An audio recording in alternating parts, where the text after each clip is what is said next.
when Imam Hussain alayhi salam moved towards Kufa, Ubaydullah ibn Hurr left Kufa in order for him not to have to meet with Imam Hussain alayhi salam, in order for him not to encounter Imam Hussain alayhi salam.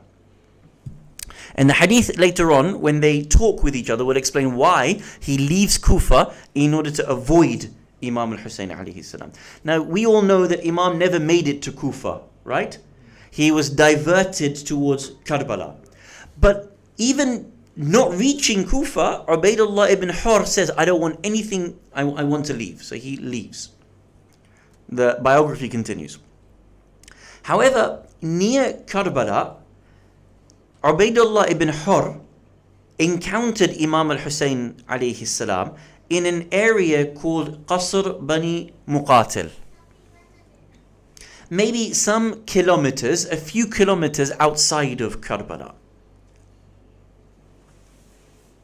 Imam al-Hussain alayhi salam saw this tent that was pitched outside Karbala, and he asks one of his companions, to whom does this belong? And they replied, it belongs to Ubaydullah ibn Hurr al-Ju'fi. Imam al-Hussain alayhi salam sent someone to him to invite him to be part of his camp, to invite him to be amongst his companions. Imam al-Hussain alayhi salam sends this emissary. Listen to the response. Ubaydullah ibn Hurr responds to the representative. Quote, I did not leave Kufa, but because I was afraid that if Imam al-Hussain alayhi salam comes to Kufa and I meet him, I would not be able to help him. Meaning what? I left Kufa to avoid the Imam, not because I'm not on his side, because I'm on his side, but I'm afraid that I will not be able to assist him properly. Just for a second, think about the situation of some of the Shia that want to help their Imam, the Imam of their time.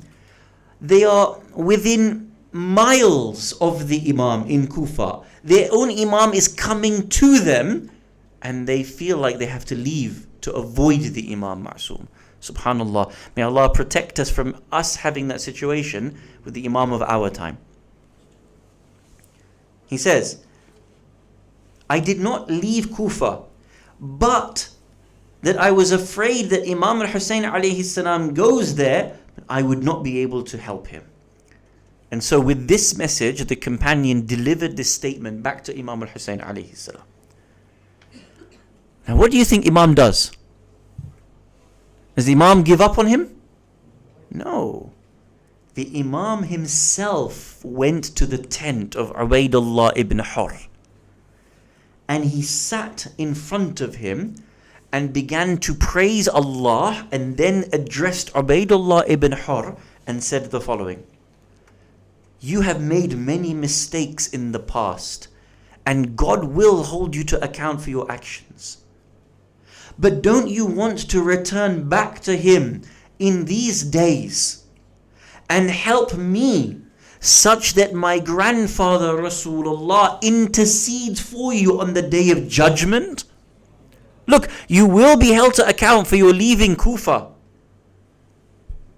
But don't you want to die in such a way that that sin is forgiven?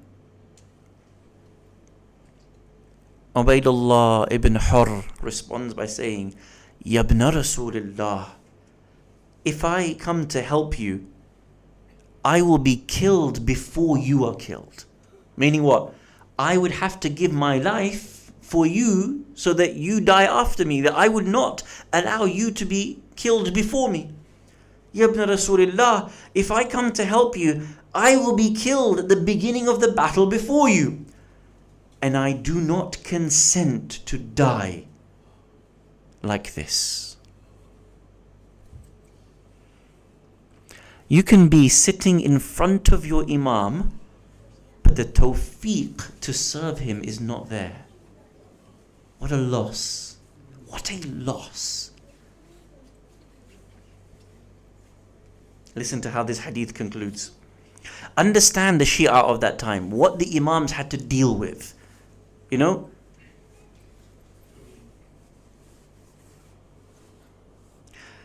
If I come to help you, I will be killed at the beginning before you. I do not consent to die like this.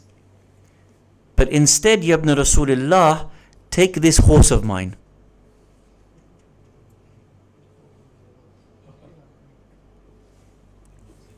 It gets worse. Take this horse of mine. By Allah, I swear, no one has ever gone with it to pursue anything but that they have reached their goal. And no one has chased me but that this horse was so fast but that I outran anyone who was chasing me. Inna lillahi wa inna ilayhi raji'un. Listen to what the Imam responds with. He turns his face away from the man. I don't need you and I don't need your horse. And then the Imam recited an ayah from Surah Al-Kahf, verse 51, chapter 18, verse 51. The verse says, I don't take anyone who misleads me as helpers. And then he concludes his statement to Ubaydullah ibn Hurr and says, escape from here, go away from here. Do not be either with us nor against us. Because if someone hears my call for help, هَلْ مِن نَاصِرٍ يَنْصُرْنَا, and does not answer, Allah would throw him face first into the fire and would be destroyed by it. And the Imam gets up and leaves this man's tent.